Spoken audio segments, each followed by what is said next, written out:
అన్న బ్రెడ్ తీసుకో.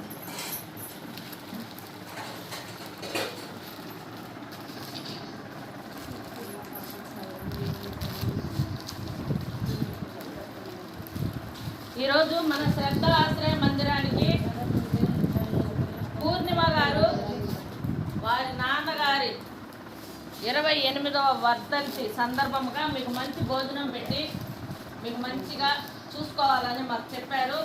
మేడం గారు కూడా వచ్చారు. ఇక్కడ మేడం గారు కూడా మీకు వాళ్ళకి సంబంధించినటువంటి మాటలు మాట్లాడారు. అందరూ సరేనా? మీరు మేడంకి ఒకసారి థ్యాంక్స్ చెప్పండి. నేనే మీకు థ్యాంక్స్ చెప్పాలమ్మా. మీరందరూ ఇక్కడ ఉండడం వల్ల కదా నేను రాగలిగాను కదా ఇంత దూరము. నేను చూసుకోవడం కాదు, తల్లిలాగా నిజం చెప్పాలంటే మేడం మిమ్మల్ని చూసుకుంటున్నారు. అవును కదా, నేను మీకు ఇందాకే చెప్పానమాట. ఈ రోజు వచ్చాను, ఈ ఒక్క రోజు నేను చూస్తున్నాను. నాలాగా వచ్చి చూసే వాళ్ళందరూ కూడా అప్పుడప్పుడు ఒకసారి వస్తారు, అంతే కదా, అంతే కదమ్మా. కానీ రోజు మిమ్మల్ని చూడడం ఎవరు?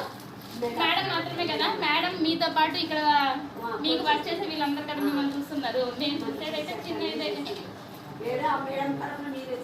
మేడం ఇక్కడ సాటిస్ఫై అయ్యారు. ఇక్కడ ఉన్న వాళ్ళందరూ కూడా మంచి భోజనం పెట్టాలని పెట్టున్నారు మేడము. వాళ్ళు ఇక్కడ ఇంత దూరం వచ్చి మనకందరికీ మంచి భోజనం అందించినందుకు మేడం గారికి మనం రుణపడి ఉంటాము. ఆ దేవదేవుడు వెంకటేశ్వర స్వామి వారు వారి కుటుంబ సభ్యులందరికీ అష్టైశ్వర్యాలు, ఆయురారోగ్యాలు, నిండు నూరేళ్ళు ఇచ్చి ఇంకా కొన్ని వందల మందికి వీళ్ళు సహాయం చేసేలాగా కోరుకుంటున్నాము. నమస్తే మేడం. అట్లాగే అక్కడ షాల్వా పెట్టు.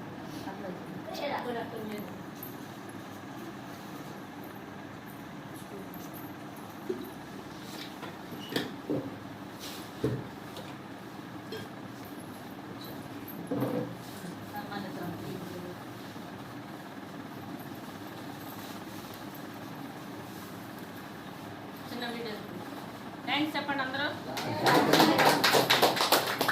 आयुष्मान भव।